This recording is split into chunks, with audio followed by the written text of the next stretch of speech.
It appears that Prince Harry once again really tried to control the media, his narrative. And it's interesting to note, isn't it, when you look at Harry and Meghan, they clearly have used this Invictus trip as a relaunch, as a pad.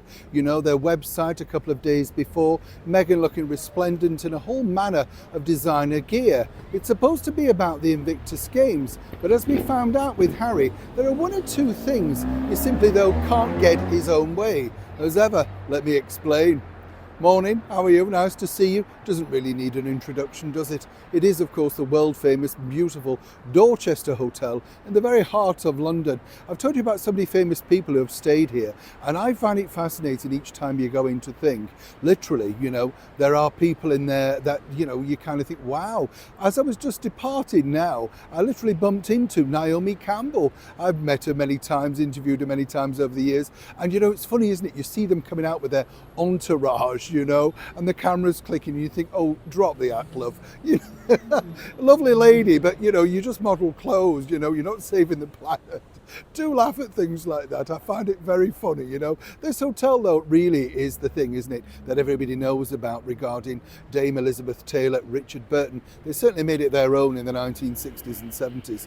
Could the same be said? Will we be saying the same thing about Harry and Meghan in years to come? What I find fascinating about this ex-royal couple, as I've often said here on the show, is about how they control their narrative, the things that they want to get out, and also the things that they don't want to get out, because of course now that's more important than ever.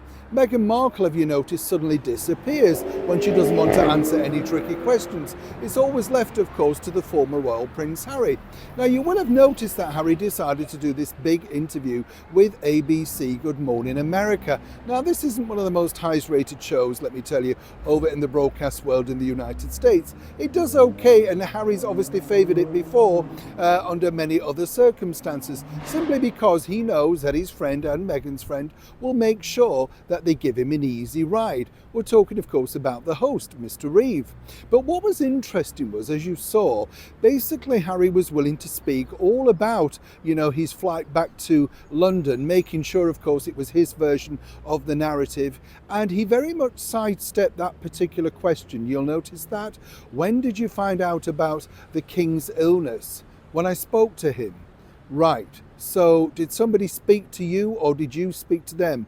He's never really clear, making sure, of course, the path is rather, shall we say, muddy. But what was interesting was this. Harry, as you know, set that interview up, and he knew exactly the sort of questions that he was going to be asked throughout the interview, including, of course, about becoming an American citizen and all that sort of stuff.